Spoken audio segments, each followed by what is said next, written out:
기도하시겠습니다. 하나님 은혜를 감사합니다. 주님 앞에 나아갑니다. 말씀 앞에 나아갑니다.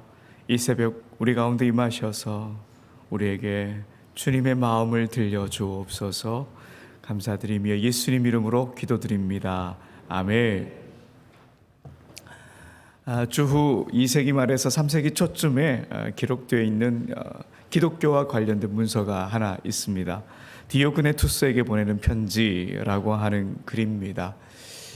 작년에 제가 짧게 한번 소개해 드린 것 같은데 오늘은 좀 길게 한번 소개해 드리려고 합니다. 누가 썼는지는 알 수 없지만 브리테니커 백과사전에 보니까 이 문서를 가르쳐서 기독교 신앙에 관한 한 신약 성경을 제외하고 이 책만큼 현대인의 마음에 감동을 주는 글은 없다, 이렇게 극찬을 했습니다.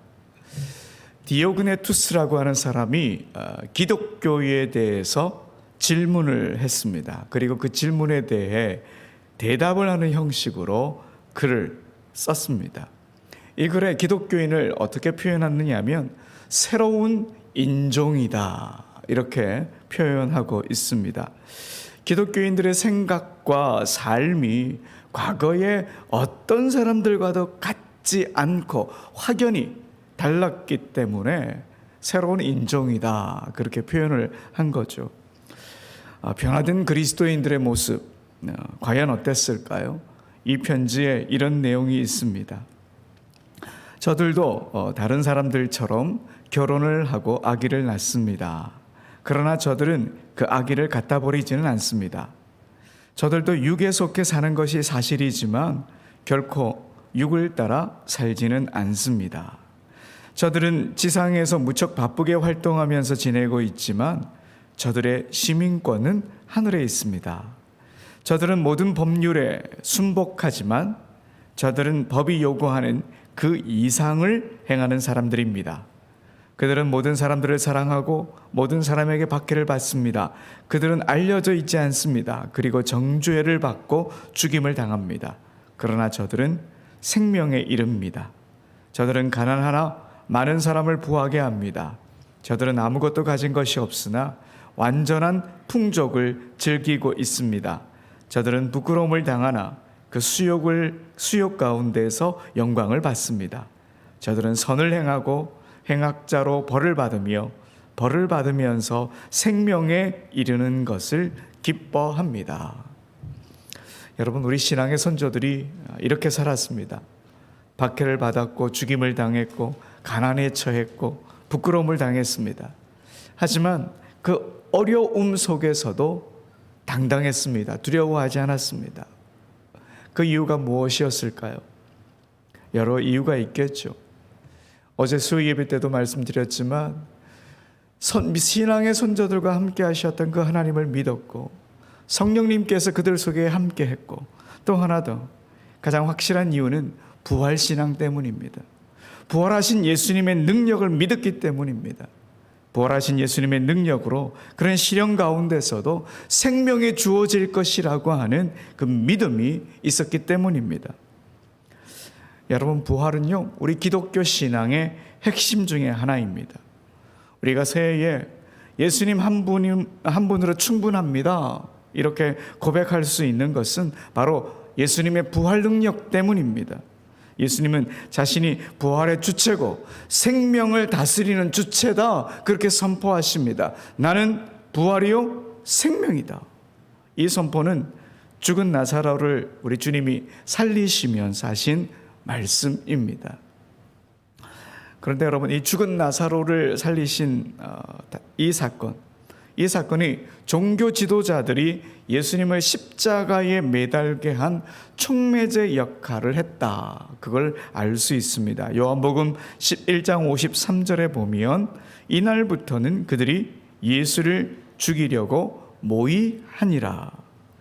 예수님께서 나사로를 살리신 이후 종교 지도자들이 예수님을 죽이려고 작당하기 시작했습니다. 그래서 제자들이 베다니로 가는 것을 말렸습니다. 요한복음 11장 8절에 보면 제자들이 말하되 랍비여, 방금도 유대인들이 돌로 치러 하였는데 또 그리로 가시려 하나이까. 우리 예수님 제자들의 만류에도 불구하고 자신이 죽음의 위기에 내몰릴 걸 알면서도 베다니로 가셨습니다. 왜 그러셨을까요? 우선 나사로를 사랑하셔서 살리기 위해 그렇게 하신 거죠. 나사로가 죽은 것 때문에 예수님께서 눈물을 보이셨을 정도니까 나사로를 정말 우리 주님이 아끼신 거지요. 그리고 또 다른 이유가 있습니다. 부활이라고 하는 것이 예수님의 사역의 완성이기 때문에 그렇게 말씀하신 것입니다. 나사로를 살림을 통해 예수님 자신도 부활할 수 있고, 그리고 예수님의 사역이 완성될 수 있다, 이것을 드러내기 위해 베다니로 가셨고 나사로를 살리신 겁니다. 여러분, 마가복음에 보면 우리 예수님께서 장차 십자가에 죽게 될 것이다, 이걸 3번에 걸쳐서 제자들에게 미리 말씀하셨습니다. 마가복음 8장, 9장, 10장 이렇게 기록되어 있습니다. 이걸 흔히 예수님의 순환 예고다 이렇게 부릅니다. 그런데 과연 정말 그게 순환 예고였을까? 여러분, 마가복음 8장 31절을 함께 읽어봅시다. 시작. 인자가 많은 고난을 받고 장로들과 대제사장들과 서기관들에게 버림받되어 죽임을 당하고 사흘 만에 살아나야 할 것을 비로소 그들에게 가르치시되. 아멘. 예수님께서 고난만 말씀하셨습니까? 아니죠. 사흘 만에 살아나실 것도 말씀하셨습니다. 부활을 분명히 말씀하셨습니다. 이어지는 마가복음 9장, 마가복음 10장에도 십자가의 죽으심 뿐만 아니라 부활을 분명히 말씀하셨습니다. 3번의 순환 예고에는 빠짐없이 예수님의 부활도 언급되어 있습니다. 순환 예고라고 하는 말을 쓰기가 좀 애매하지요. 여러분, 부활은요, 십자가와 함께 우리 예수님의 사역의 완성입니다. 부활 없이 예수님의 사역이 끝나지 않는다 하는 겁니다. 예수님이 부활은 반드시 있을 것인데 지금 나사로를 살리심으로 그걸 미리 보여주겠다, 그런 의미가 있습니다. 그래서 위험을 무릅쓰고 베다니로 가서 나사로를 살리셨습니다. 나도 나사로처럼 부활할 것이다, 우리 주님이 이걸 미리 보여주신 것이죠. 예수님의 부활에 대해 독일의 본회포 목사님이 이렇게 말씀하셨습니다. 예수 그리스도의 부활은 우리에 대한 하나님의 긍정이다, 하나님의 예스이다. 예수님의 부활은 우리에 대한 하나님의 예스다. 의미 있지 않습니까? 죄로 인해 죽은 우리를 향한 하나님의 예스, 하나님의 긍정. 여러분, 이건 죽음을 넘어서 하나님의 새로운 생명으로 들어가는 길입니다. 하나님의 생명이 다시 우리 삶에 꽃피게 되는 역사, 그게 바로 부활신앙입니다. 그런데 부활의 예수님에 대해 우리가 오해하는 것이 있습니다. 마치 나사로의 동생 마리아와 같이 말이죠. 마르다와 같이 말이죠. 마르다는 부활의 능력이신 예수님을 시간과 장소 안에 가두어 버렸습니다. 여러분, 요한복음 11장 21절의 말씀을 함께 보겠습니다. 우리 함께 읽어볼까요? 시작. 마르다가 예수께 여짜오되 주께서 여기 계셨더라면 내 오라버니가 죽지 아니하였겠나이다. 마르다의 말에서요, 부활의 예수님을 여기라는 장소에 가두어 버렸다는 사실을 알게 됩니다. 주께서 여기 계셨더라면, 이 말 안에는 예수님께서 나사로를 다시 살리실 것이라고 하는 믿음이 없었습니다. 여기 계셨으면 예수님께서 오빠를 낫게 해주셨을 것이다, 낫게 하실 수는 있지만 다시 살릴 수는 없을 것이다, 이게 마르다의 생각이었습니다. 여기 계셨으면 나사로가 죽지 않았을 거라고 예수님을 여기라고 하는 장소에 묶어두고 말았습니다. 여러분, 또 한 번 더 볼까요? 요한복음 11장 24절입니다. 마르다가 이르되 마지막 날 부활 때에는 다시 살아날 줄을 내가 아나이다. 마르다의 이 말에는 마지막 날에는 다시 살아날 것이라고 하는 종말에 대한 소망이 담겨져 있습니다. 지금은 아니지만 마지막 날, 종말의 날에는 우리 오빠가 살아날 것입니다. 예수님을 마지막 날이라고 하는 시간에 묶어둬 버린 겁니다. 마지막 날에 가서야 살아날 것이다. 여러분, 우리는 이 마르다처럼 부활, 지금 여기서나 어디서든 쉽게 일어날 수 있는 일이 아니야. 마지막 날에 가서야 일어날 수 있어. 이런 생각을 갖고 있지는 않습니까? 여러분, 예수님의 부활의 능력은요, 장소와 시간을 초월합니다. 예수님의 부활 사건은 어디서든지 경험할 수 있습니다. 여기서도 경험할 수 있고, 집에서도 경험할 수 있고, 직장에서도 경험할 수 있고, 우리 자녀들의 학교에서도 경험할 수 있는 사건입니다. 마지막 날에만 경험하는 사건이 아닙니다. 지금 현재적 사건이 될 수 있습니다. 사실 우리가 예수님을 믿는 자라면 우리는 이미 부활을 경험하고 있는 겁니다. 주님은 그 부활 사건을 통해 우리에게 의와 구원을 선물로 주셨습니다. 예수님께서 부활하셨기 때문에 이 영으로 언제나 우리와 함께하게 되셨습니다. 부활하신 주님은 우리 안에, 그리고 우리 모임 가운데 언제나 함께 계십니다. 그래서 부활이 지금 현재적 사건이 될 수 있습니다. 그러니 여러분, 죽었던 사람이 살아나는 것만 부활이 아닙니다. 내 삶 속에서 주님과 동행함을 통해 새 사람으로 변하고, 나의 생각이 바뀌고, 나의 삶이 바뀌고, 그리고 힘겨운 상황을 이겨내고, 여러분, 이 모든 것이 부활의 영역입니다. 나는 부활의 주님과 동행해서 그 어떤 것도 두렵지 않아. 이게 현재적 부활을 경험하는 겁니다. 하나님의 예스, 하나님의 긍정 안으로 들어가는 겁니다. 여러분, 이게 바로 부활신앙입니다.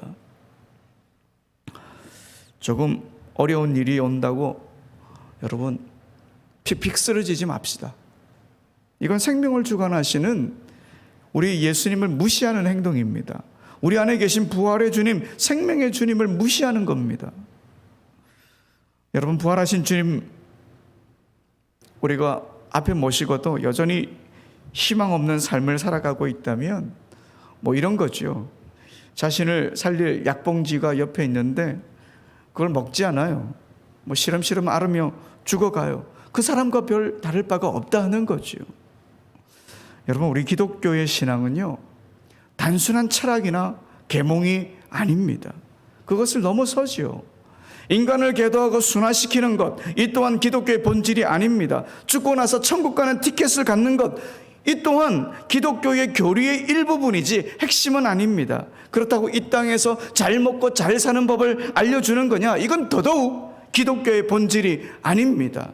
여러분, 기독교 신앙의 핵심은 부활하셔서 우리 중에 성령을 통해 함께 하시는 예수 그리스도를 만나고 그분과 사귀고 그분으로 인해서 변화되고 그분의 영에 사로잡혀서 과거에 경험하지 못했던 새로운 삶으로 나아가는 것, 바로 이겁니다. 이게 바로 부활입니다. 마르다처럼 마지막 날에 있을 부활만을 기다리자, 이게 아닙니다. 죽고 나서 천당 가는 것을 기다리자, 이게 아닙니다. 어디서든 그리고 언제든지 주님께서 내 삶을 변화시킬 수 있다는 예수님의 부활의 능력을 사모하며 그 부활의 능력으로 우리가 매일매일을 살아가야 합니다. 여러분, 부활이라고 하는 말을 더 이상 종교적인 언어로 만들지 맙시다. 지금 여기서 일어나는 일상의 언어로 우리가 만들어야 합니다. 사랑하는 여러분, 우리의 영의 눈을 열어서 이미 우리 안에 계신 부활의 주님을 만나십시다. 그분은 이미 우리 안에, 우리 옆에, 우리 뒤에, 우리 가까이 와 계십니다. 우리 곁에 계신 주님을 보고는 주님이 진작 여기 계셨더라며 이렇게 말할 필요가 없습니다. 지금도 늦지 않았습니다. 우리의 영혼의 눈을 떠서 그분을 알아보고 그분의 능력에 사로잡혀서 우리가 살아가게 되면 매일이 우리가 부활을 경험하는 것입니다.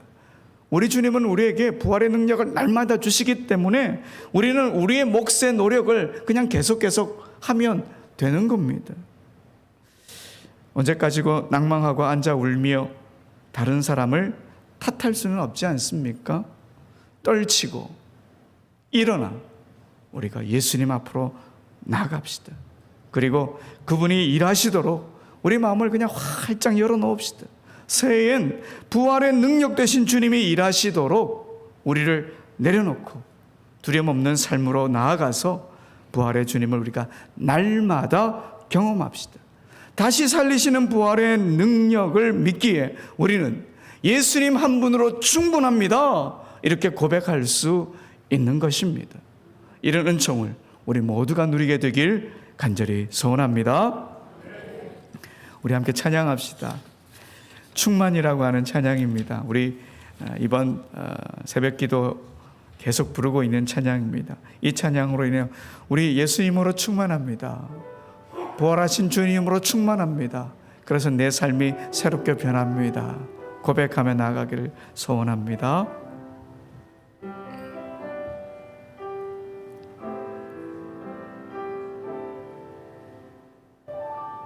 무명이어도 공허하지 않는 것은 예수 안에 난 만족함이라. 가난하여도 부족하지 않은 것은 예수 안에 오직 나는 부요함이라. 고난 중에도 견뎌낼 수 있는 것은 주의 계획 믿기 때문이라. 실패하여도 일어설 수 있는 것은 예수 안에 오직 나는 승리함이라. 난 예수로 충만하네. 난 예수로 충만하네. 난 예수로 충만하네. 영원한 왕 내 안에 살아계시네. 내 몸이 약해도 낙심하지 않는 것은 예수 안에 난 완전함이라. 화려한 세상 부럽지 않은 것은 난 예수로 충만함이라. 난 예수로, 할렐루야. 난 예수로 충만하네. 세상 모든 것들도 부럽지 않네. 난 예수로 충만하네. 영원한 왕 내 안에 살아게. 난 예수로